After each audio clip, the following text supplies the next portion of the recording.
Salve, pessoal. O Boteco está aqui, botecando de verdade. Se a gente ficar bêbado, beleza, estamos no caminho certo. Bom dia para quem é de bom dia, boa noite para quem é de boa noite, paz profunda para quem é de paz profunda, 93 para quem é de 93, campai para todo mundo.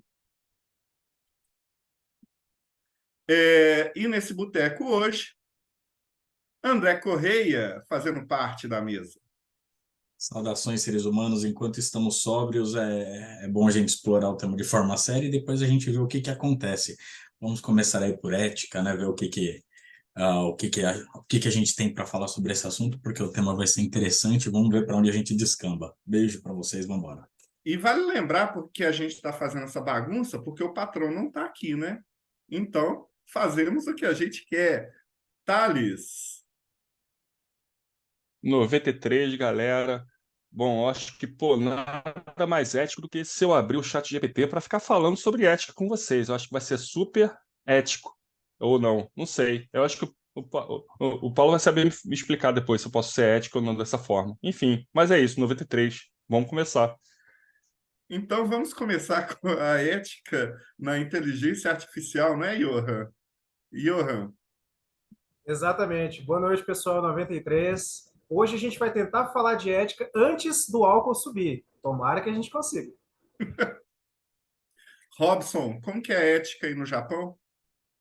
Eu não sei a palavra, nunca me dediquei a estudar ética japonesa, até porque estou apenas há 10 anos aqui. Quando eu completar 25, talvez eu tente algo tão elevado assim. Mas hoje a gente vai falar um pouquinho sobre alguns assuntos e hoje a gente vai realmente fazer algo um pouquinho diferente dos outros dias. Hoje o tema é mais aberto e a gente vai puxar não só o tema ética, mas vai puxar outros temas. E como o André disse, né? Bom, ele fez uma brincadeira antes falando que na tradição dele era beijo, tchau, né? Os grimórios, eles também não são livros, vamos dizer assim, de cunho ético, né? Boa. Paulo, poderia começar a criar o conceito de ética aí para a gente começar a partir de qual nível que a gente vai começar a discutir? Tá tranquilo, então. Primeiro, boa noite a todos os que estão aqui na bancada presente assistindo a essa gravação, né? E aqueles que já estão, quando tiver disponibilizado para todo mundo também, boa noite, bom dia ou boa tarde, dependendo de quando você estiver vendo. Né? Para a gente começar a abordar um pouco a questão da ética, né, a gente tem que voltar um pouquinho no tempo.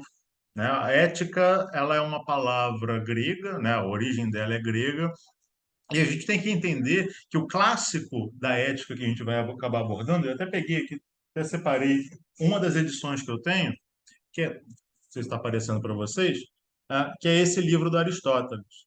Né? Na verdade, ele tem três livros que ele fala sobre ética, e ele acabou sendo o que é mais utilizado hoje em dia, é esse, para abordar a ideia da ética. Para Aristóteles, o indivíduo, né, o homem, ele se relaciona em três níveis. E aí a gente já tem que colocar um asterisco e falar que Aristóteles era bem preconceituoso, ele era misógino, né? As pessoas podem falar que ele era fruto do seu tempo, mas o Platão, que era do mesmo tempo, ele era igualitário em relação a gênero, né? Então, Platão também era fruto do seu tempo, então a gente tem sempre que fazer essas contextualizações assim. Né? E aí, dentro da ideia do Aristóteles, você se relaciona em três níveis: com os seus inferiores, com os seus iguais e com você.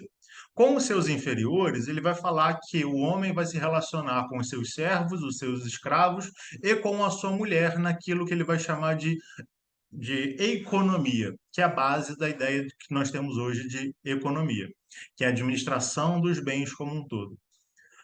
A relação entre iguais, né, dois homens gregos ou atenienses se relacionando, ele vai chamar de política.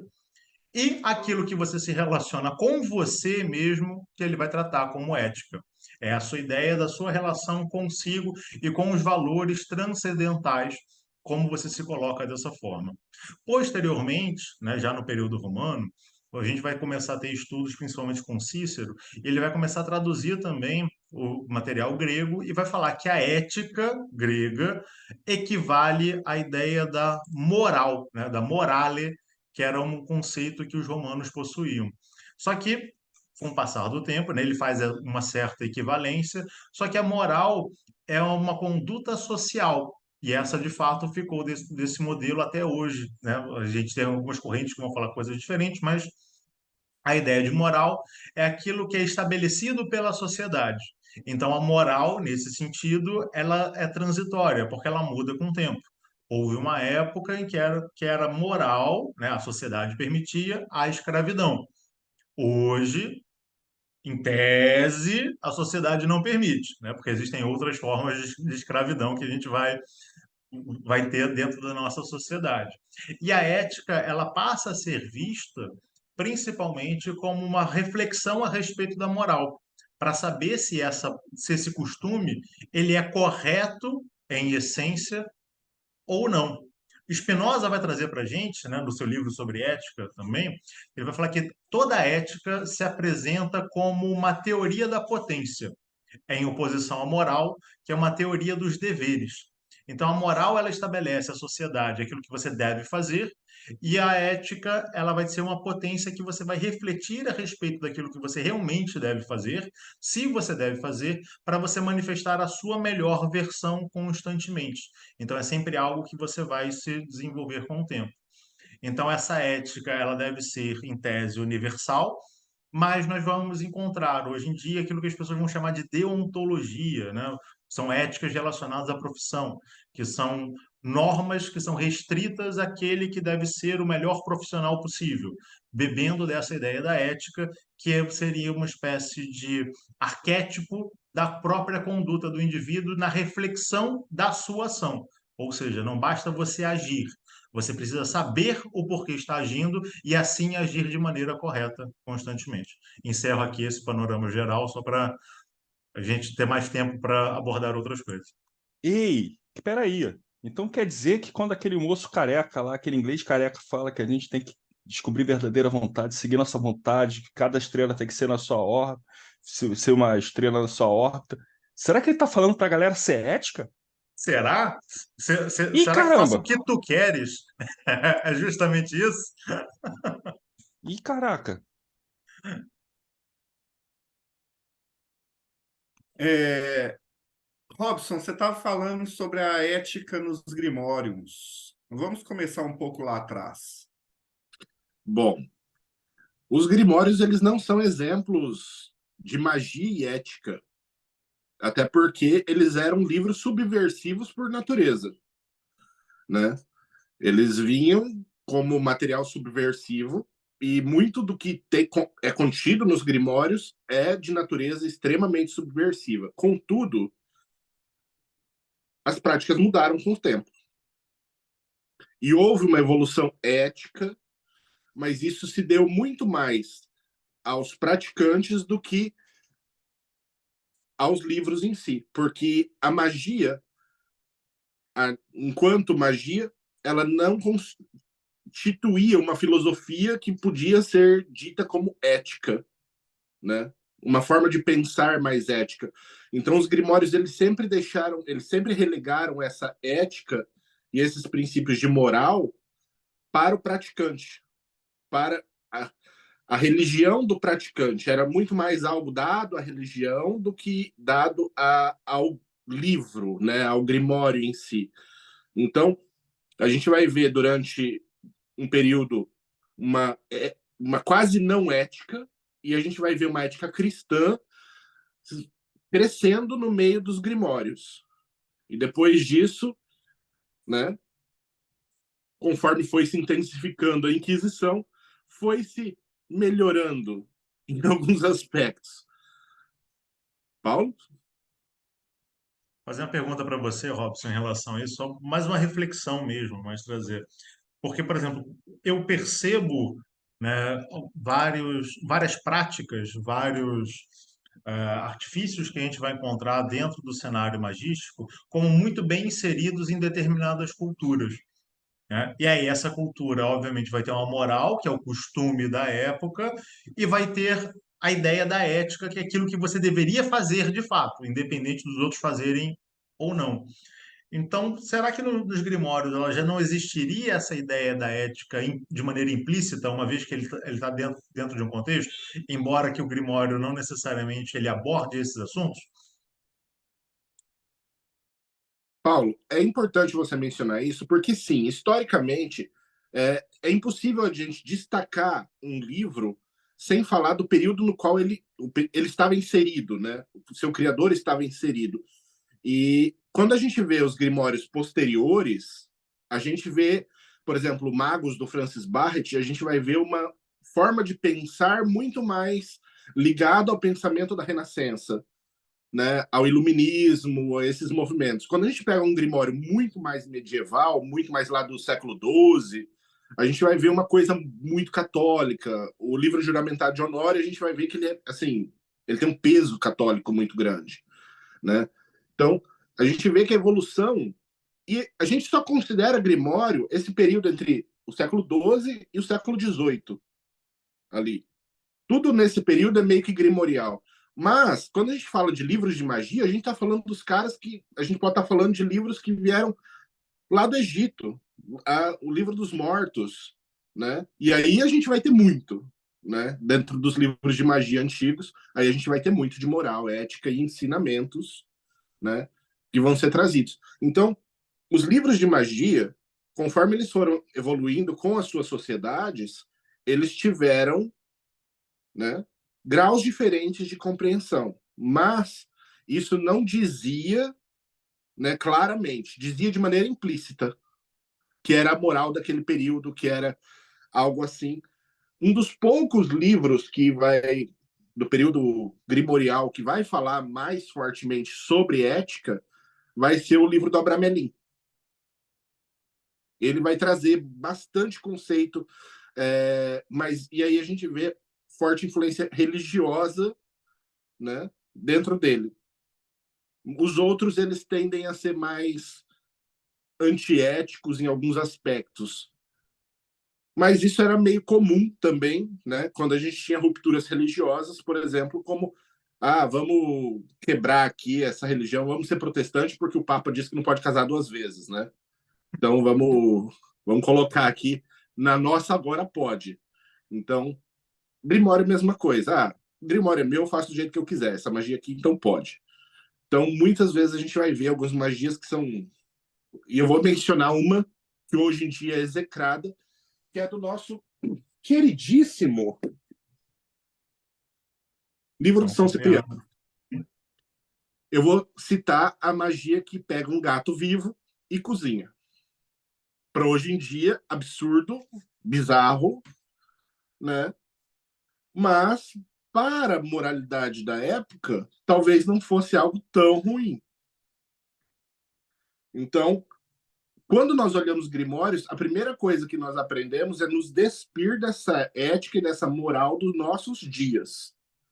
E tentar entender o contexto da época no qual ele foi escrito.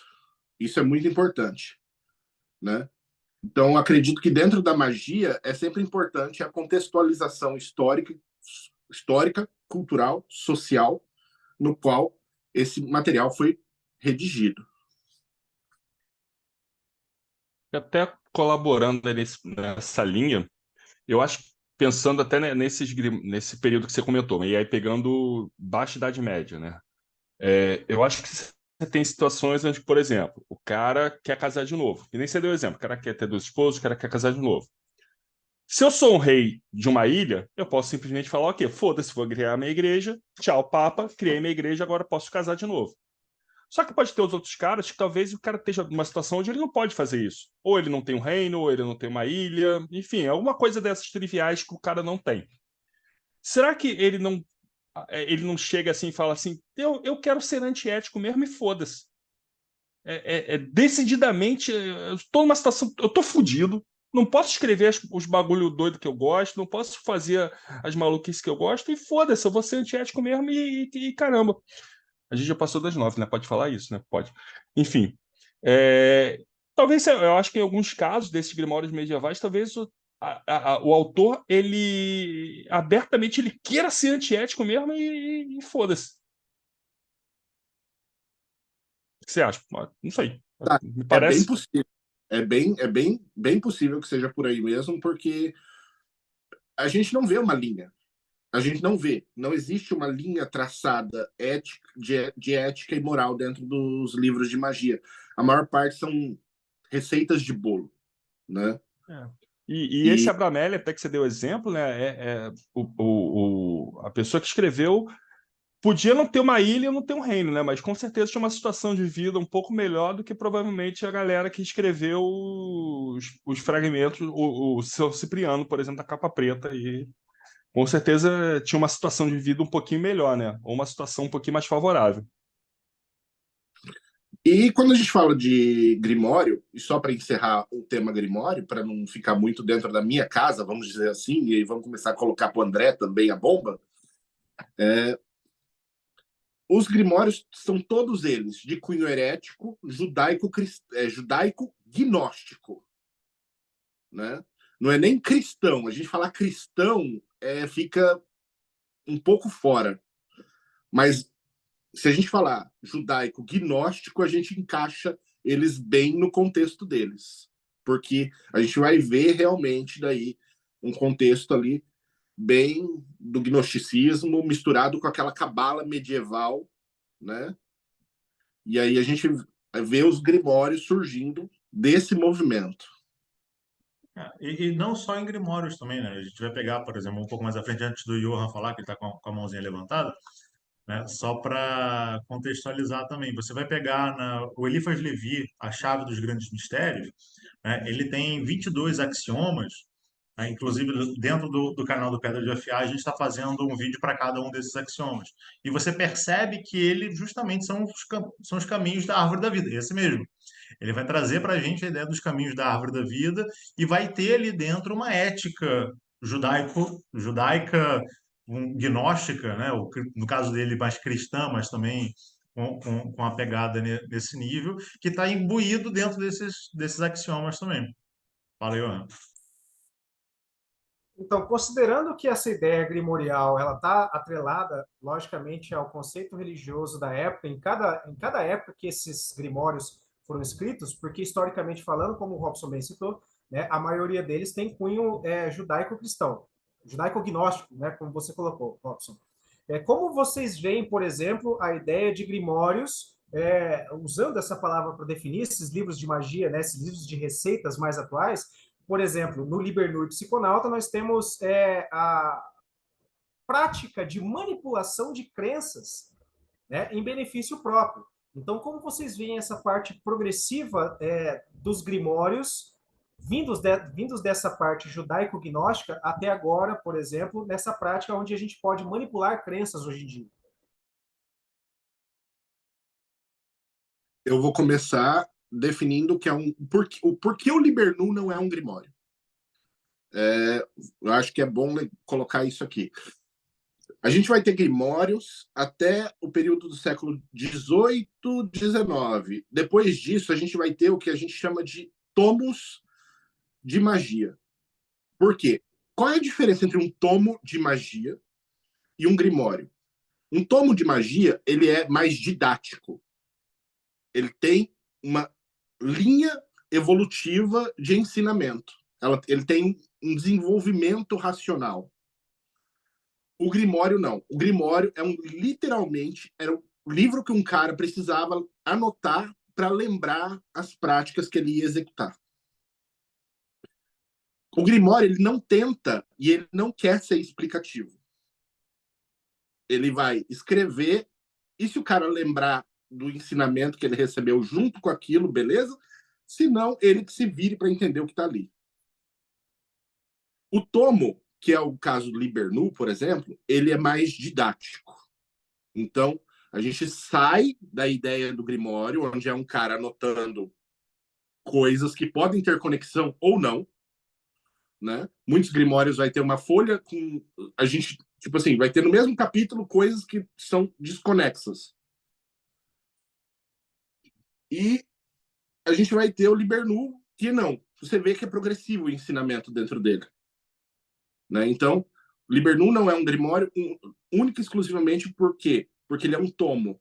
E da época de Eliphas Levi para cá, tudo que foi escrito praticamente são tomos, né? Com uma didática, né, muito mais adequada aos nossos dias. Eu queria avançar um pouco no tempo, e aí eu chamo Tales para falar do nosso carequinha favorito, e a ética de Crowley. Não, não é o André. E aí falar também que depois tem uma pergunta no chat, né, do André Correia, né, que ele que assina o Mayhem também, ele... Aí, Thales, pode falar para a gente sobre a ética do Crowley e da Rapaz, assim, Telemann? assim, na canela? A É, na seco. A canela. seco, né? Caraca, né? Assim. Assim, pô, dá nem. Não parece nem uma cervejinha primeiro, rapaz. Caraca. Não, então, eu acho que nem eu brinquei no início, né? Puxando um pouco desse contexto, né, histórico até que o Paulo trouxe, é sempre bom a gente lembrar, né, quando a gente fala de Aristóteles, a gente fala de Platão, a gente também está falando muito da filosofia que influenciou até mesmo do que a gente conhece hoje como cristianismo, que é o que grande maioria das pessoas aqui no Brasil vão entender como sendo religião, né? O cristianismo, e aí eu vou falar da minha ladainha de sempre, né? Lá no início, né, no final da antiguidade, você tinha toda aquela construção, né, do que veio a se tornar o cristianismo, e o cristianismo hoje ele é uma religião que tem um cenário, um contexto, né, hebraico no fundo, mas que a filosofia é a filosofia que permeia ele, é a filosofia grega. Tanto que uma das críticas, né, que até alguns teólogos, né, têm, por exemplo, na hora de fazer estudos em cima do texto em hebraico, é porque na época dos apóstolos eles não tinham acesso a esse texto em hebraico, já não era uma língua mais em uso, né? O que eles tinham era Em como Koiné. é que o Koiné, né, que era e tanto que o texto, a escritura que eles tinham, né, que era a Septuaginta? A Septuaginta, sim. Sim. E só para fazer um adendo em relação a isso que o Thales está comentando, se a gente voltar no templo, o exemplar mais antigo que a gente vai ter da Tanakh, né, que é aquilo que as pessoas vão chamar do Velho Testamento, ele está escrito em grego, ele não está escrito em hebraico. Né? A Torá em hebraico, né, o exemplar que a gente tem, não significa que antes ela não era escrita assim. Mas a mais antiga que a gente tem, né, ela está escrita em grego, que é justamente a Septuaginta. Inclusive o próprio Paulo, que foi um dos grandes difusores do cristianismo, né, do que a gente vai chamar de cristianismo, ele era um judeu helenizado, né, porque ele estava na diáspora originalmente. Né? Excelente lembrança. E assim, pô, Thales, mas o Rodrigo perguntou de Telemann, o que tu foi puxar cristianismo? Porque, cara, é difícil você falar de Telemann sem lembrar do cristianismo. Por mais que muitos telemitas não gostem, Crowley, ele foi educado dentro do cristianismo, ele conhecia profundamente os meandros, né, do cristianismo, tanto que tem até uma obra dele que até os nossos amigos da Abadia Het Herus traduziram um tempo atrás, na qual ele faz várias citações da Bíblia de cabeça na hora de escrever. Obviamente que ele erra, né? No versículo tal, capítulo tal, enfim. Mas ele sabia. E algumas pessoas, quando estudam Telemann, até fazem muitos paralelos de como que todo o espírito protestante que norteava aquela família, né, dos irmãos, toda aquela família, né, o grupo na qual a família do Crowley pertencia, como aquilo ali, de certa forma, acabou norteando muito do que foi parar em Telemann. Então, o grupo lá, né, que o Crowley cresceu considerava que tinha que existir um livro sagrado e só o livro sagrado era a Bíblia. Porra, brotou o livro sagrado de Telemann, que é o livro da lei. Eles tinham uma noção também de precessão de eras, e aí surgiu, né, a questão dos éons e tal. Não estou dizendo aqui que Crowley inventou, simplesmente pegou o cristianismo e readaptou, né? Talvez sim ou talvez não, enfim. Aí deixa Apesar de para me xingar nos comentários. Mas, de certa forma. Oi? o livro da lei comentado tem muita citação bíblica dali, tem muita Tem, citação cristã, muita, mas muita mesmo. muito, então. Então, de certa forma, uma das coisas, assim, aí sem entrar em maiores meandros, né, nos escritos de Crowley, coisas que ele tem escrito e tal, mas de certa forma, quando você começa a entender, né, a melhor explicação da lei de Telemann é faz o que tu queres. O seu todo da lei, ou a outra explicação que você tem é amor à lei, à sua vontade. Está muito alinhado com isso que o Paulo explicou sobre, né, qual era o conceito, né, clássico de ética. Afinal, uma das explicações, né, que a gente tem em Telemann é que todo homem, toda mulher é uma estrela e todos nós, né, somos estrelas no corpo de Nossa Senhora no It. E aí, se cada um se manter na sua órbita, não há conflito entre as estrelas. Mentira, o pessoal de astronomia sabe que tem de vez em quando uma bate na outra, dá mais merda assim de vez em quando. Mas vamos pensar poeticamente, não dá.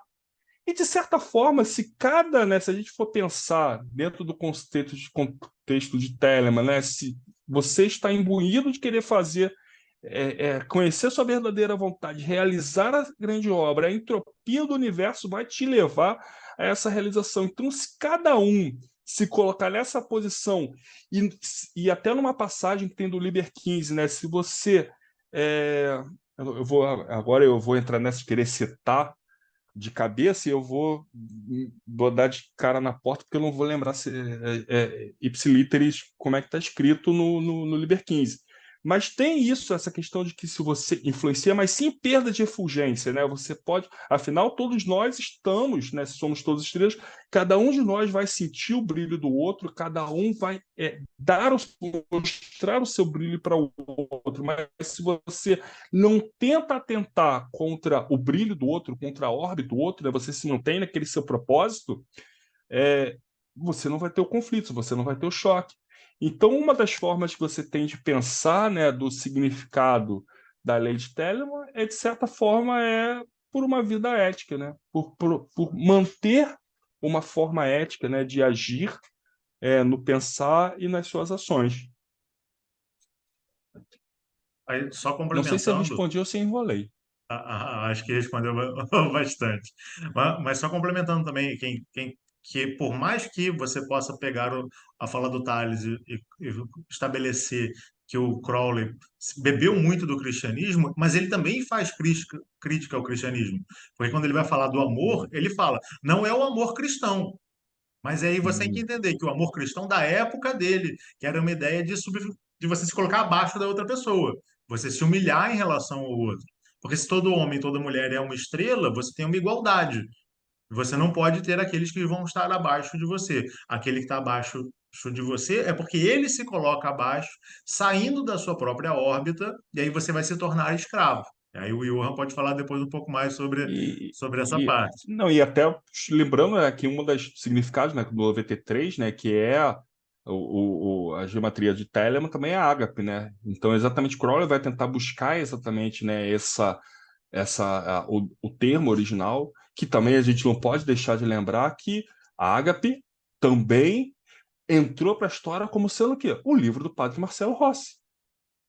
Não é à toa. E com certeza o Padre Marcelo Rossi não é telemita, eu acho. Não sei. Ai, Mentira, ai. talvez seja. Nós começamos com o Paulo estabelecendo aqui os conceitos de ética e moral através dos tempos aí. Nós vimos da rebeldia daqueles que estavam inconformados com a cultura da época na Idade Média e estavam trabalhando com grimórios. Chegamos a ir até o século XIX, início do século XX, com Tales e a Telemann. E agora eu quero abaixar um pouco o nível desse assunto, falando da ética e da moral nos dias de hoje, com a magia atual e essas coisas. Aí eu vou chamar, adivinha quem? Adivinha quem? André Correia. Cara, é só falar de baixar o nível que ele me chama. É muito louco isso, né? Que moral que eu É porque tenho. você é o menor de altura de todos nós, né? Então, É, Eu sou praticante de baixa magia, eu vou levar por esse lado. Cara, eu acho que até de um tempo atrás, não precisa não falar nem só de hoje em dia, porque quando vocês estão falando de ética e de moral pautada em grandes filosofias, em grandes religiões, em grandes estruturas, eu fico pensando no paganismo de uma forma mais ampla, não só na bruxaria, até porque a bruxaria começa a receber esse nome na Idade Média também, né, e de forma pejorativa. Mas a magia folclórica, o que é isso, Robson? Não dá para ver, cara. Ah, mas assim, a magia folclórica, essa crença pagã mais campestre mesmo, o que conduz a ética e a moral dentro desses coletivos? Já que, já que não existe uma regra superior. Eu acho que isso se aplica, inclusive, nos dias de hoje, na própria bruxaria, no próprio paganismo, na magia atual. Porque acho que ninguém. Eu acho que é meio selvagem o negócio. É meio que lei da selva. É o que o meu grupo consegue fornecer. Meu grupo, às vezes, pode ser 10 pessoas, às vezes, pode ser alguns milhões de pessoas, mas é o como que a gente se sustenta, é como que a gente mantém o nosso código de conduta coeso dentro daquele grupo. Fora daquele grupo, a gente se une e atropela, né? Eu acho que isso, desde aquela época até hoje em dia, a bruxaria ela trabalha mais ou menos dessa mesma forma. Ela tem um papel, hoje em dia existe um papel, acho que um pouco mais diplomático, talvez, de sentar, conversar, negociar, delimitar alguns espaços, mas na prática da magia, de fato, eu não vejo muito isso.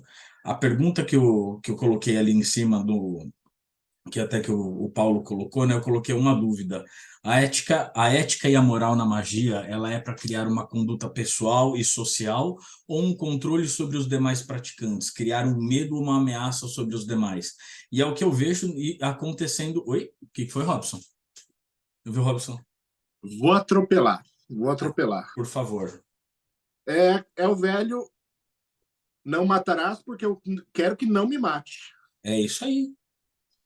É isso aí. Sabe? Ou eu crio esse código de conduta pautado numa mística, numa mitologia. Eu jogo essa mitologia no ar baseado nos meus interesses para que o outro não pratique. Eu crio essa ética e essa moral para que o outro não o faça, mas eu faço de forma velada. Então, eu acho que assim, ética e moral dentro de magia, por mais que existam mitologias, por mais que existam grandes teorias, eu acho que em grande parte é hipocrisia, porque isso só funciona no quintal do outro. Quando isso se aplica a mim, eu não quero nem saber, eu atropelo.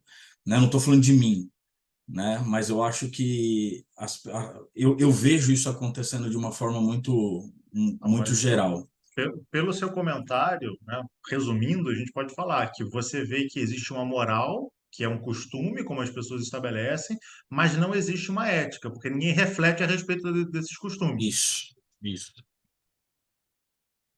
Eu vou dar uma complementada e até só complementando o que o André trouxe e complementando a resposta anterior, que estava procurando aqui uma versão em português. Eu vou deixar depois aqui até no chat, tá, que é legal da gente falar isso. E aí um ponto que é importante, assim, no Santuário de Babylon, assim como outras, todo mundo, quando fala de Telema, lembra sempre do Liberós, né? E o Liberós, e acho que ali é um salvo-conduto para fazer qualquer merda. Tanto que toda a organização telêmica, o Liberós nunca pode ser utilizado, não permite que o Liberós seja utilizado como argumento para defender qualquer cagada que você tenha feito. É assim no Santuário de Babylon, é assim em diferentes organizações telêmicas.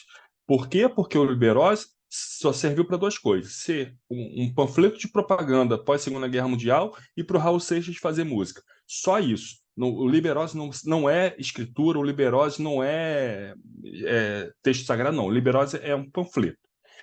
E tem um texto muito importante que o Crowley escreveu, que é o Duty, que eu achei aqui a versão em português, vou até deixar aqui, que foi até pelo Alan, que publicou, né, o Vivendo Telemann, que traduziu também, já teve traduções aqui pela Diamond também. E duty, em inglês tem uma palavra que em português a gente traduz como dever, mas duty em inglês ele acaba sendo muito mais visceral do que isso. E nesse texto, o Crowley explicita, né, questões do dever para consigo, para com os outros homens, né, e outras mulheres, e para com toda a humanidade e para com todos os seres de todas as coisas. Então, quando você lê o texto, ele vai trazer essas questões até que a gente estava abordando e até essas questões que o André colocou. A questão de você se manter no propósito, a questão de você ter o respeito, até ter essa parte, né, que o Robson comentou, quando você mata alguém, o problema maior é que você privou aquela pessoa do direito dela da vida de fazer algo que ela de realizar a verdadeira vontade dela, de realizar a grande obra dela. Você tirou esse direito dela poder realizar. Então, se você tem esse direito de privar as pessoas de realizar a sua grande obra, quem impede alguém de privar você também, né? E se todos nós nos privarmos, como é que a gente vai viver Telemann? Eu vou só fazer um nexo aqui. Em teologia, quando estudamos os 10 mandamentos, nós separamos os 10 mandamentos em 3 partes. Nos mandamentos para com Deus, nos mandamentos para com os outros homens e nos mandamentos para consigo mesmo. Né? Então, essa separação em 3 partes que o Thales está mencionando aí das questões éticas e morais, isso já vem, inclusive, do próprio judaísmo, né? E é o cristianismo do Crowley falando forte quando ele escreveu isso.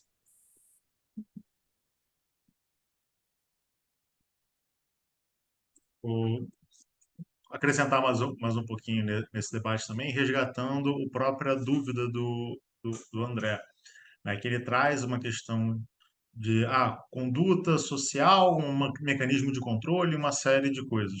Sinceramente, eu acho que a ética ela nunca é um mecanismo de controle, tá? Porque ela é uma reflexão a respeito daquilo que você faz. Né? É uma reflexão a partir das condutas da própria sociedade. E aí você vai perceber aquilo que é certo e aquilo que é errado. É claro que nem todo mundo, né, vai conseguir alcançar esse nível ético. E esse nível ético, como Spinoza fala, é uma potência. É algo que você vai tentar chegar. Não necessariamente você chega de fato. Porque toda vez que você atinge um determinado patamar, você descobre que existe algo um pouco mais além. Você ainda tem que repensar essas suas outras questões. E um ponto que é muito fundamental no estudo da ética e que acaba, por muitas das vezes, refletir na nosso entendimento de moral, ou seja, nos costumes, aquilo que a sociedade estabelece como certo, é a definição de quem é o outro. Porque durante muito tempo a gente teve a ideia do outro como o igual. Só que o igual a quem? Aquele que domina. Então, se a gente vai voltar lá no tempo atrás, né, vou resgatar o próprio Aristóteles, né, o próprio Aristóteles era curioso, ele não era um cidadão ateniense. Por quê? Porque ele não nasceu em Atenas. O filho dele, por mais que tenha nascido em Atenas, também não era um cidadão ateniense. Ele era uma pessoa de segunda categoria dentro da própria sociedade. Então, dentro dos padrões morais da sociedade ateniense, ele era uma pessoa um pouco abaixo. À medida em que a gente começa a pensar a respeito disso, e a gente vai buscar, e aí vamos citar de novo o próprio Crowley, que no Métier Mágico ele acaba sendo mais famoso nesse sentido. Todo homem, toda mulher é uma estrela, estabelece uma ideia de igualdade, né, em gênero. Então, se você tem essa igualdade em gênero, você estabelece que não existe uma diferença hierárquica entre as pessoas. Então, quando você percebe que o outro é igual a você começa a tratá-lo, aí o cristianismo vai falar, faça com o outro aquilo que você não quer que façam com você. Mas não é necessariamente... Diga.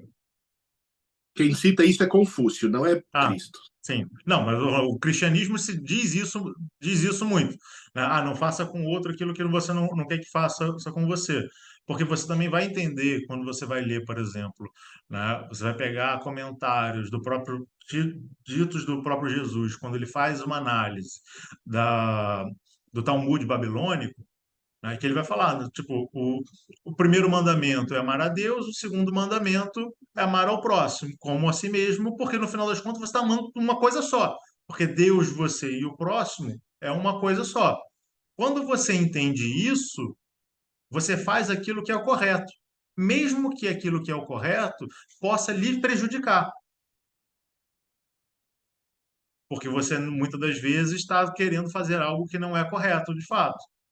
Né? Fazer o que é correto é, por exemplo, falar uma verdade, não é jogar a verdade na cara dos outros. Isso é falta de educação.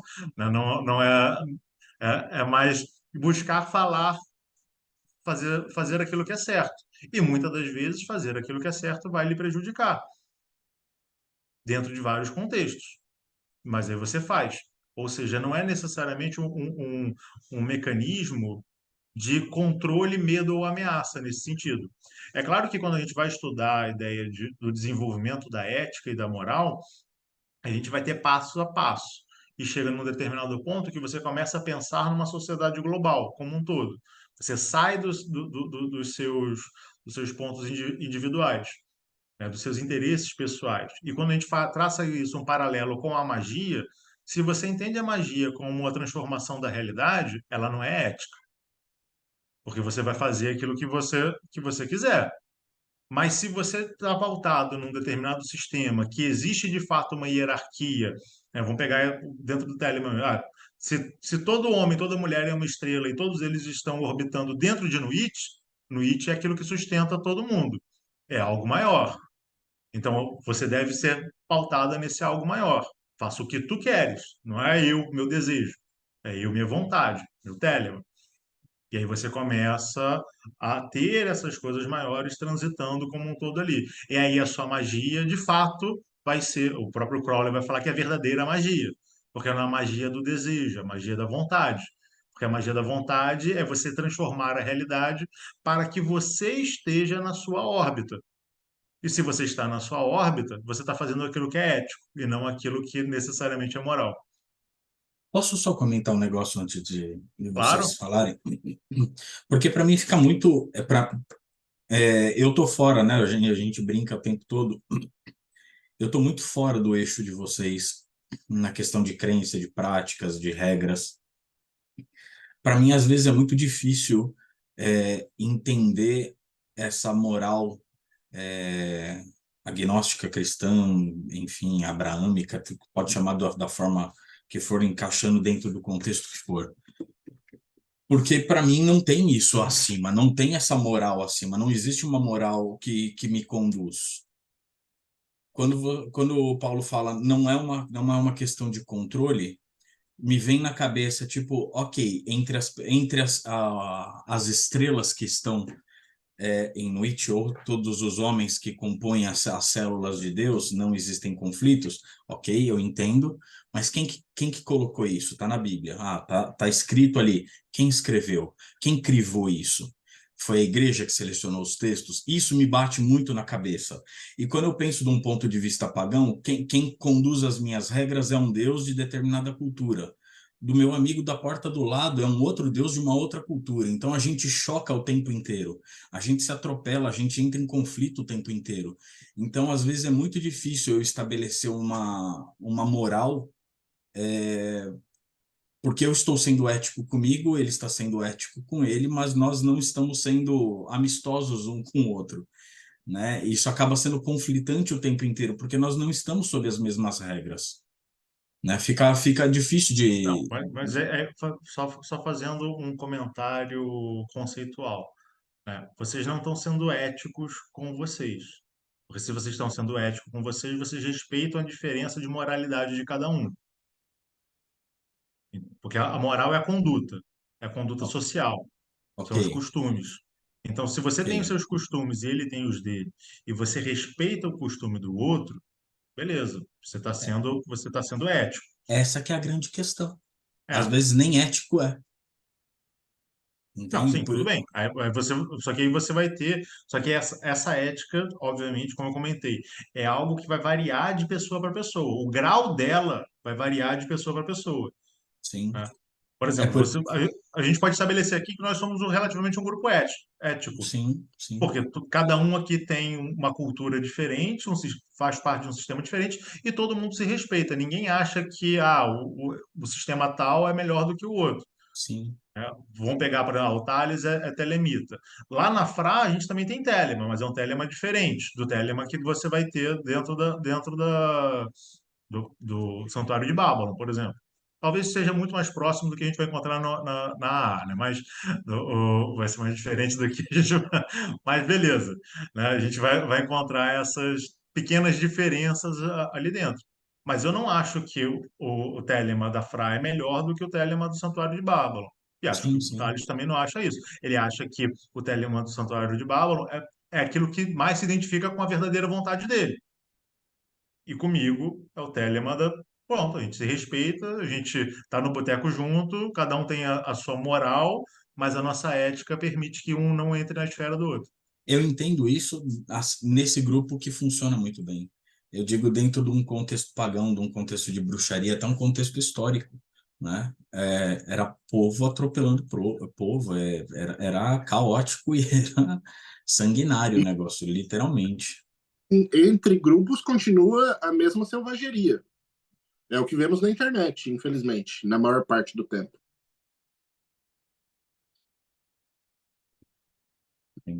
Johan? É interessante essa discussão que a gente está tendo, porque, cara, na minha experiência, com o Enochiano principalmente, tratando com os anjos enoquianos, é uma coisa que o Robson também, a gente já compartilhou junto isso em live, nas mentorias, os anjos em si, eles, desculpe a palavra, eles cagam completamente para questões de ética e moral. Cagam completamente. Para eles não existe isso. Para eles eles não têm essa consciência desse conjunto de regras de tato entre seres de mesma espécie. Para eles não existe essa questão.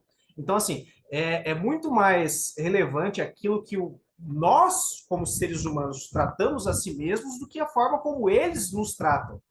Para eles, nós somos formigas dentro de um terrário em que eles ficam ali observando com lupas.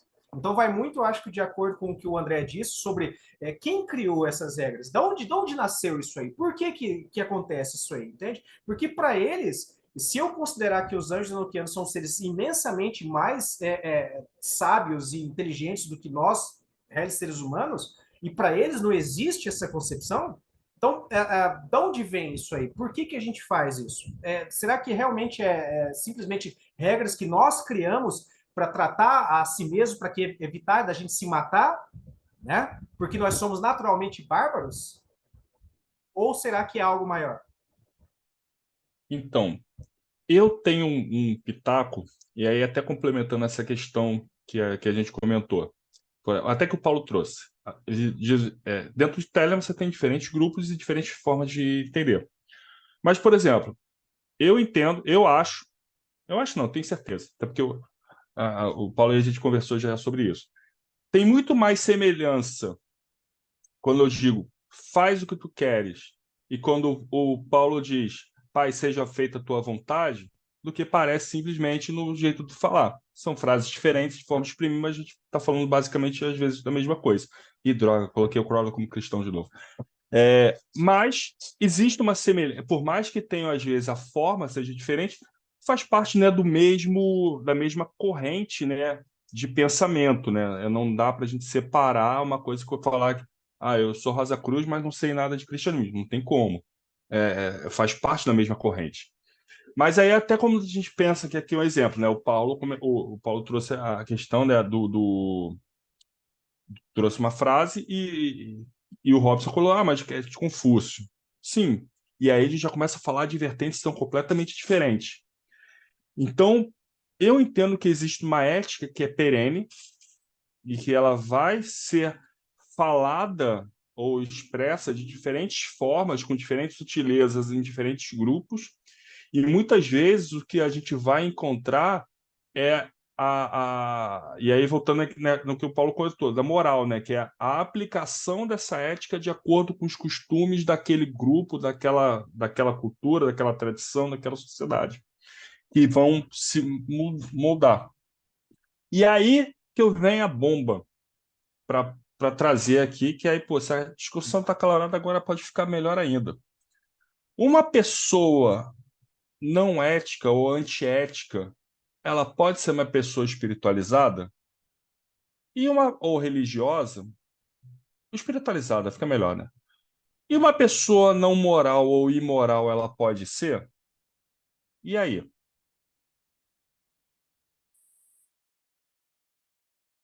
E aí pode puxar até pelo viés que o André trouxe, né? De você ter Essa eu um vou deixar. líder, né? De um grupo, se esse líder desse grupo, se ele é antiético, ou se ele é antiético, né? Uma pessoa não ética, é antiético. Ou é Sim, não é. ético? É antiético, é uma pessoa não Deixa o antiética ou Paulo uma pessoa responder. imoral, ela pode ser um líder, né, de um grupo? Ou será que aí existe uma separação que nem você pode usar, você pode achar que todo mundo do Pantera é um bando de bosta e gostar de escutar o Walk? Antes de voltar à nossa pergunta, né, o Luciano no Guimarães mandou um comentário aqui no chat. Ele coloca uma passagem eu acredito que seja do livro ele cita o autor, né, que é o Michael Sandel, né? Eu acredito que seja o livro que saiu no Brasil como Justiça, o que é fazer a coisa certa, que é um compêndio de estudos que ele deu. Ele é um professor de filosofia e de ética, especificamente na Universidade de Harvard, que ele fala: a reflexão moral não é uma busca individual e sim coletiva. Ele requer um interlocutor, um amigo, um vizinho, um camarada, um compatriota. Às vezes, o interlocutor pode ser imaginário, como quando discutimos com a nossa consciência, mas não podemos descobrir o significado da justiça ou a melhor maneira de viver apenas por meio da introspecção, né? Ele comentou, ele comentou que é esse livro mesmo, Paulo, né? Diga. o Luciano ele já teve aqui no Boteco, já foi entrevistado. Por que que a gente Hum, não chama ele? Pode ser também, Luciano, abre a câmera aí. pode Junta aí abrir. no boteco. Pega sua Tá. cerveja. Enquanto o Luciano está abrindo a câmera, acho que ele está sem câmera, né? Enquanto o Luciano Sem tá câmera. abrindo a câmera, só fazer um comentário a respeito disso, porque o Sandel, ele é seguidor da ética de Aristóteles, né? Então, ele vai trazer justamente essas questões, mas ele vai abordar, né, como a gente comentou aqui, que a ética é uma reflexão a respeito da moral, no final das contas. Então, você precisa do outro para entender o que é ser ético. Você precisa entender e definir o que é o outro. Se o outro é um igual como você vai buscar a ética. Se ele não é igual, se ele é diferente, né, no sentido de hierarquia, ele vale menos do que você não está estabelecendo uma ética. Acho que o Luciano não conseguiu abrir a câmera, não. Vocês estão me ouvindo? Estamos sim. Então, a câmera eu não estou conseguindo abrir. Mas, enfim, só para dar uma contribuição, eu acho essa passagem interessante do Sandel, porque ele fala dessa concepção de que a ética ela é algo construído. Porque antes você tinha uma visão mais voltada para uma ideia de virtudes, e essas virtudes estavam ligadas a princípios que eram ditos por Deus e são imutáveis, e aí a ética era seguir aqueles princípios e as interpretações que eram dadas a quem era autorizado. E com o advento de um princípio maior da liberdade, essa ética passa a ter uma relativação, né, de modo que ela precisa ser construída. E aí é interessante quando ele coloca esta questão de que não é pela introspecção que fazemos isso, mas através da interlocução. A gente precisa do diálogo permanente entre as culturas para se criar um debate ético. A ética passa, então, a nascer do diálogo e não como algo que vem de cima e que é imposto. Creio que esse é um grande desafio para todos nós, especialmente nesse momento que a gente vive de polarizações, de eclosões cada vez maiores de preconceitos e enfim, né, uma volta a essas relações de ódio e de perseguição diferente. É, dentro disso, né, de fato, a gente, como a gente estava comentando também, você precisa do outro, né? E a gente vai entrar numa ideia, já que o Luciano trouxe o conceito da liberdade, do que é ser livre. Inclusive, a gente tem um boteco que a gente aborda sobre essa ideia da liberdade. Você entender que, quanto ser manifesto, você jamais é livre de maneira absoluta, porque você é sempre restrito pelas leis que regem a manifestação. Então você não é livre de maneira absoluta. Então vão parar de achar que você é todo livre, que você não, na verdade não é, porque você segue uma série de leis que são as leis da manifestação como um todo, né? E aí quando você entende isso, você começa a se colocar dentro dessa dinâmica com o outro, para saber que o outro é o igual a você.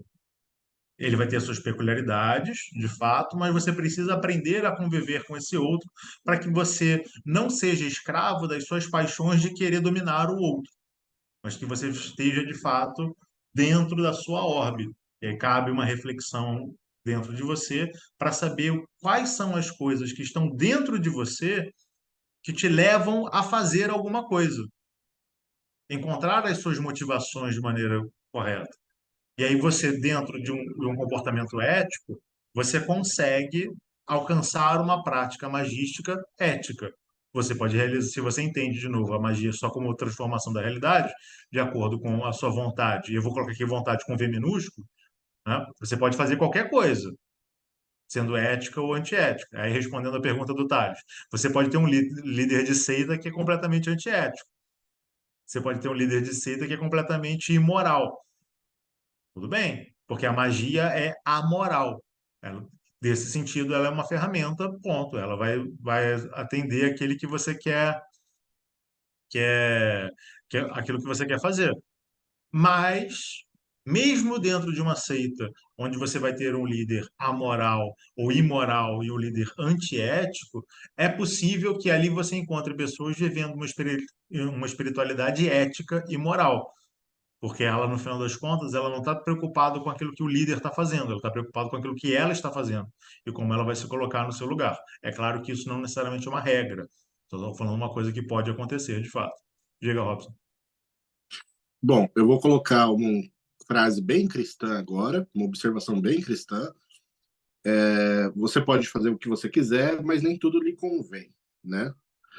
Então, essa é a reflexão interessante para ser feita para todo e qualquer magista, né? Você pode. A magia te dá essa possibilidade. A questão é, você deve? Até onde você deve? Por que você deveria fazer isso? Então, acho que esse é um ponto importante. E aí, eu vou voltar na questão de Confúcio. Eu mencionei essa frase do Confúcio porque ela é normalmente citada por cristãos atribuídas a Cristo, mas ela é uma frase confucionista, porque Confúcio ele trata justamente sobre essa questão da governança entre a ética e a moral através do ritual. Ele leva a vida como um ritual. Então, é esse era impossível praticamente falar desse debate aqui sem citar Confúcio também, porque, querendo ou não, ele foi um dos pensadores do Oriente que mais falou sobre essa questão da moralidade, da ética, né? E tudo isso. Até porque, Robson, desculpa te interromper, mas complementando, ele mesmo fala, né? Eu posso falar das coisas do céu, mas as pessoas não estão nem entendendo as coisas da terra, então vamos falar das coisas da terra para ver se a galera entende e depois a gente fala das coisas do céu. Sim, e é muito importante a gente entender isso, que sim, a gente está trazendo esse tema, é um tema bastante interessante para ser debatido, que é a ética, que ela pode sim ser universal, né, como, enquanto uma forma de pensar ético, e que a moralidade, sim, ela está muito mais atrelada ao Zeitgeist, né? Então, isso é importante a gente mencionar. E, infelizmente, nos dias atuais, a gente vê uma deterioração. Como acredito que. Agora, não sei se eu vou estar na citação certa, tá? Vou dar uma citação que eu estou tirando de cabeça. mas que quando, acho que é Tao Te Ching, que quando surgem as regras, é porque já acabou a ética, né? Então, já acabou a moral, já acabou a ética. Então, assim,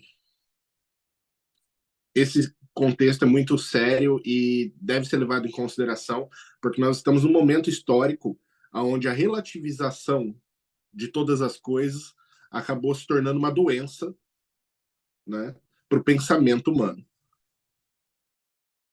Eu quero pegar o gancho do Robson e lançar uma pergunta aqui para o grupo. O quanto uma vida ética, um pensamento ético, da ética perene, dará ao magista autoridade no seu fazer mágico? O quanto isso vai influenciar no trabalho dele?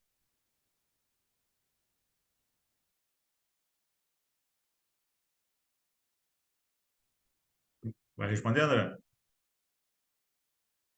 Quanto que, repete, quanto que a ética interfere O quanto no... a pessoa tendo um pensamento ético, uma vida ética, vai influenciar no trabalho mágico. E aí eu falo em vários níveis, até no do outro lado. Um mago, um bruxo, um feiticeiro que tem um pensamento ético, um trabalho ético, ele vai ser reconhecido pelo outro lado. Isso vai influenciar no trabalho dele. Ele vai ter um trabalho melhor, pior, como que vai ser? Parece que o Robson está louco para falar. Eu só vou dar uma. Robson. Na magia cerimonial, se o cara não acredita no intento que ele vai proferir para o espírito, simplesmente não funcionará e ponto.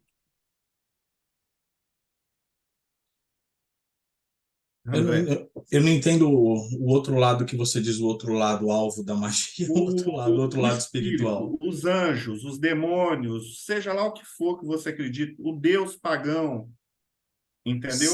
Ter Entendo. mundos, ver o seu devoto, o seu sacerdote, tendo Cara, uma vida ética ou não. É eu, nesse sentido. eu ainda acredito que... Eu não creio que... Mas é uma questão muito pessoal, mais uma vez, dentro da nossa regra, é cada um por si, né? Dentro de religiões pagãs, você tem outras formas de pensar, tem a lei do retorno e tudo mais, né? Eu até acredito que exista alguma coisa relacionada à lei de retorno, mas assim, não é do tipo, tudo que eu faço volta para mim. Se eu quero jogar merda em você, eu tenho que me sujar de merda também. Então eu não tenho que ter medo de me sujar para fazer alguma coisa.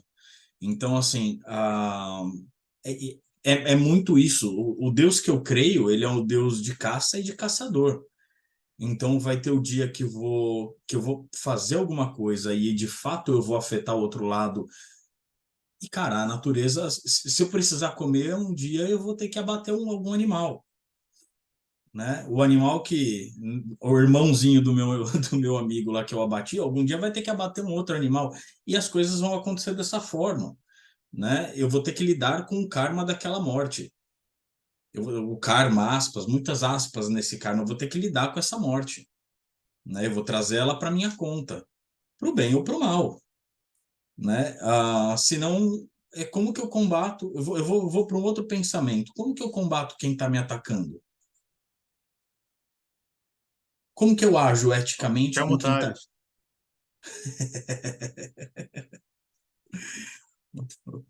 Além de grande, é professor de artes marciais. Ah, mas, assim, como que eu ajo? Eu vou agir de forma mais pacífica? Ou eu rebato da mesma forma ou até mais forte? É, Porque Pode pode falar. falar. Não, eu ia comentar, né, trazendo um. Lá no canal do Pedra de Afiar no YouTube, a gente tem um vídeo que a gente fala sobre uma passagem bíblica, né, que a gente tem alguns vídeos que a gente estabelece como decifrando as escrituras. Então a gente pega textos de vários chamados livros sagrados e a gente apresenta algumas questões. né? E uma das passagens é a passagem que Jesus e os vendilhões do templo, onde ele quebra tudo, dá, né, Jesus Black Bloc, né? Ele vai chegar para acabar com as coisas. E a gente comenta que existe uma diferença conceitual naquilo que as pessoas chamam de violência, porque você pode ter comportamentos enérgicos que não são comportamentos violentos. Você levantar a voz para ser ouvido não é violência. Só que as pessoas entendem isso como violência.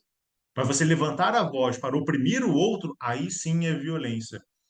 Você vai pegar propriamente, você comentou, o Deus caçador, né? E aí muitas vezes as pessoas vão pegar lá dentro do cristianismo os 10 mandamentos, né? E aí vai ter um mandamento lá que as pessoas falam, não matarás. Mentira, é não cometeres homicídio, que é diferente. Porque matar, você mata a planta quando você vai comer a planta. Você mata, para quem come carne, o bicho para quando você comer o bicho. Mas existe uma diferença entre matar e cometer homicídio. São Acho que, diferentes. se eu não me engano, até a própria Bíblia tem alguma coisa de que se a morte acontece numa autodefesa, isso é passível de absolução, não tem alguma coisa assim? Aí eu não, sinceramente, eu não A conheço. Bíblia tem muitas mortes É, sensacionais. sim. E aí, uma coisa, acho que o Robson também quer comentar, né? Mas só para a gente perceber essa questão da ética dentro do próprio cristianismo, né? Que as pessoas não entendem, né? Assim, tem muita gente que é cristã, mas que não entende a ética cristã. Existe uma parábola, que é uma parábola famosa, não é nem uma parábola, é uma passagem que Jesus fala. Então, falando com Jesus para ver se eles devem pagar imposto ou não. Né? E ele falou: então, Jesus, a gente vai pagar imposto? Porque a gente não quer pagar imposto para o César. Né? Aí Jesus pede a moeda, olha a moeda e fala: essa cara aqui é de quem? Ela falou: do César. Ele fala: então a Deus é que é de Deus, a César o que é de César. Ele fala: a ética é a sua relação com Deus. Ela não deve intervir na conduta da sociedade. Se a sociedade acha determinada coisa, você pode não praticar, mas você não deve confundir religião com vida social. Isso é estabelecido dentro da Bíblia. Só que, no geral, as pessoas deixam essa parte de lado. E vou até indicar um livro interessante, né, que vai abordar sobre isso também. Ó. Ética, Direito, Moral e Religião no mundo moderno. Essa é pela Companhia das Letras do Fábio Conder Comparato. É interessante para abordar essas questões também. Fala, Robson. A Bíblia coloca, eu vou só fazer duas citações, uma de Êxodo e uma de Deuteronômio, onde a Bíblia coloca o assassinato ou a morte como inocente. Uma é a morte por acidente, né? A morte por acidente vai estar, se não me engano, em Números 35, do 9 ao 34. E também por pena capital, onde o executor não é punido por matar.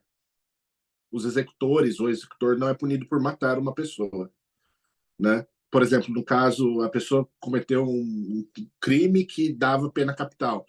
Você apedrejar e matar aquela pessoa, você não está cometendo crime. Então a Bíblia ela é bem safada no aspecto não matarás, né? Então vamos só deixar claro aqui.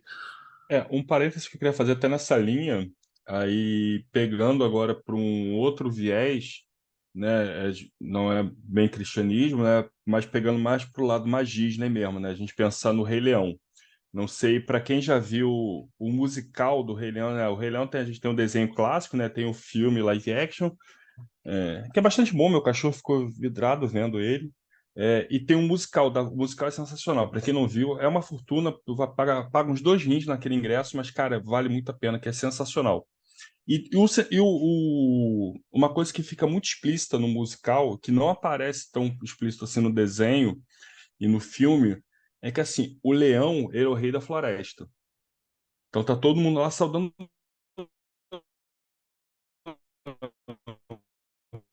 Mas, cara, o leão não come bicho.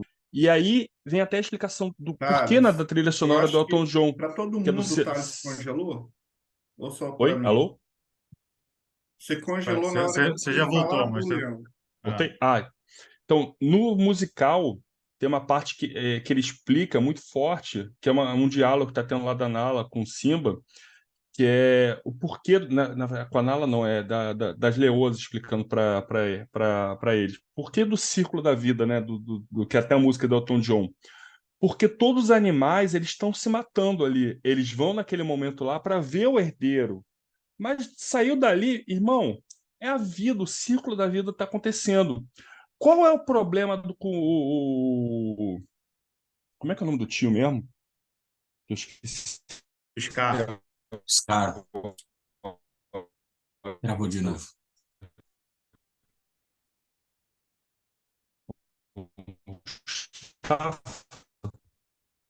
O Safo. O ciclo da vida. E o Scar, na hora que o Scar mata o pai do Simba, Carlos, o problema está congelou de exatamente na novo no forma como ele Scar. faz. Pela forma como ele Uhum. faz. Alô? Congelou de novo no Scar. Ih, eu acho que eu caí. Não, não, mas voltou ele já explicando. Congelou só a parte ele tentando lembrar aqui Ah, do tá. Scar. Então, e o lance que assim no Rei Leão mostra isso, que assim o grande a questão se da morte, da matança, ela vai acontecer, faz parte, né? Que nem o Paulo comentou, assim, de você tomar um antibiótico, você está matando um ser vivo que está dentro de você. Então a morte ela vai acontecer. O problema é como que essa morte acontece e com quais circunstâncias, né? O caso quando os caras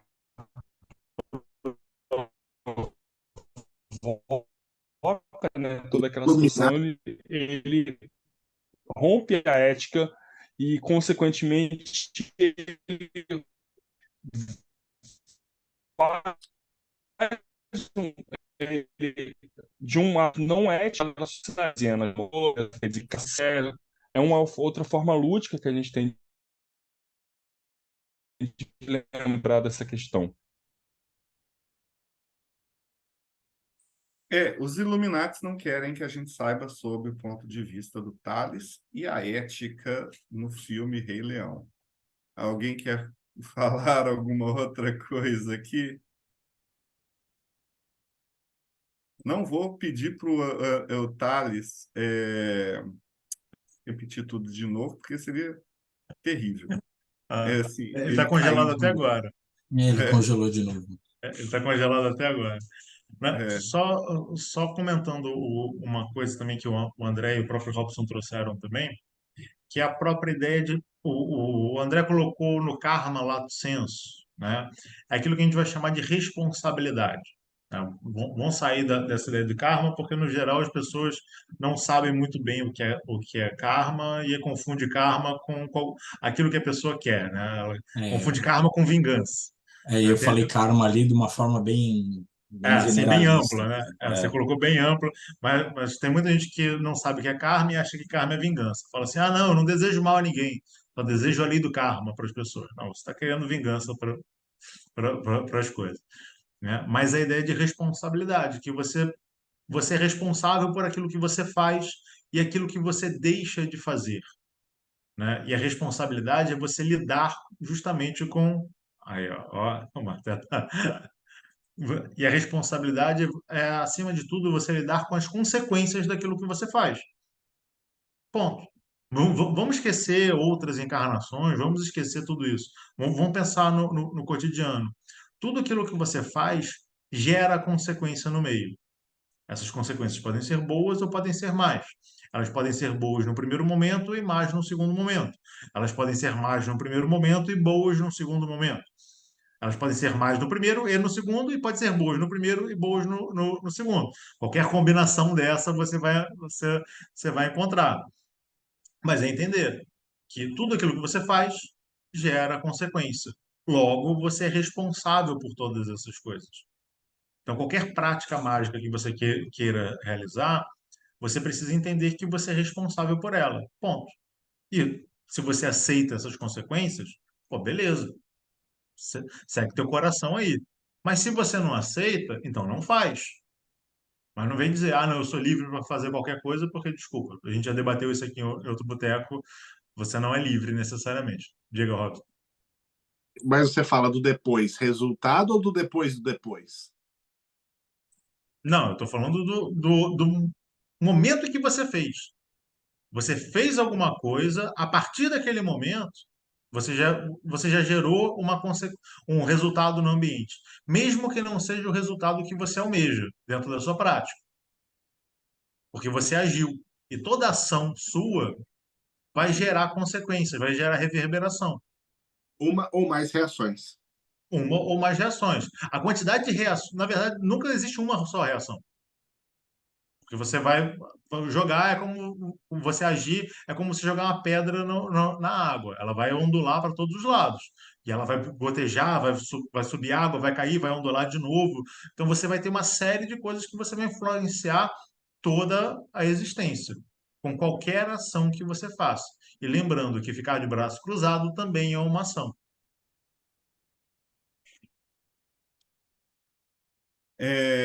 Estamos chegando na fase final. Vou começar a chamar o pessoal para as considerações finais.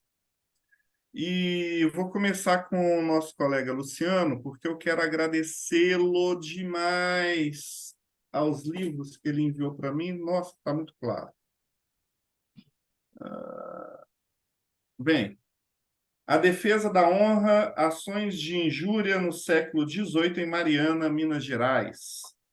Dei uma folheada aqui, achei umas partes aqui que eu gostei demais do assunto. Ele está falando de feiticeira em Mariana, século XVIII, o povo usando galinhas para prever o futuro, coisas do gênero. É bem interessante. E o outro, este aqui que eu recebi, parece ser uma história infantil, mas tem muito conteúdo iniciático aqui, mas é muito conteúdo iniciático. Que recomendo todo mundo. A Estrelinha, Rosa Cruz. Paulo ia adorar ler esse livro, principalmente para a filha dele. Vou começar. Filho. Filho. Pode ser você mesmo para as considerações finais, Paulo. Tranquilo, então. Então, bem, o tema ele é bem amplo, bem complexo, né? É algo que não se esgota com tanta facilidade, mas eu acho que se alguma coisa ficou aqui, né, de resumo nesse debate como um todo, é você ter noção de responsabilidade sobre aquilo que você faz como um todo. E aí você pensar a respeito dos seus próprios atos. E para isso, obviamente, você precisa se conhecer, você precisa aprender a pensar, né? E se você quer aprender a se conhecer e de quebra aprender sobre magia, sobre uma série de outros temas, dá uma olhada no nosso canal do Pedra de Afiar no YouTube, youtube.com/Pedra de Afiar, ou se você quiser vir estudar com a gente, dá uma olhada no nosso site pedradeafiar.org. De tempos em tempos a gente divulga lá também a inscrição para os nossos grupos de estudos e, em paralelo a isso, no próprio site você vai encontrar textos, indicação de livro, filmes e outras pessoas que a gente indica também. Então, até a próxima. Thales, considerações finais. Esse foi um debate muito rico, que eu aprendi a não falar mal dos Scar, porque senão os Illuminati me detonam. E que se a gente tiver uma parte 2 é melhor eu abordar coisas mais leves, do tipo, vamos falar sobre éticas no conflito entre nefitas e lamanitas no livro de Mórmon do que falar sobre Rei Leão. Tirando isso, a gente viu que diversas éticas, né, que as diversas visões que a gente tem, na verdade, elas acabam convergindo e concordando inteiramente com o que o Paulo colocou. É responsabilidade, e isso é fundamental para o nosso trabalho. E, enfim, para quem quiser bater um papo, só chamar lá no Instagram, @talhanu, ou visitar lá o site lá do Santuário de Babylon, babylon.com.br. E é isso. Valeu, galera, 93. Robson Belli, considerações finais. Bom, realmente é um tema inesgotável discutir ética e moral, né?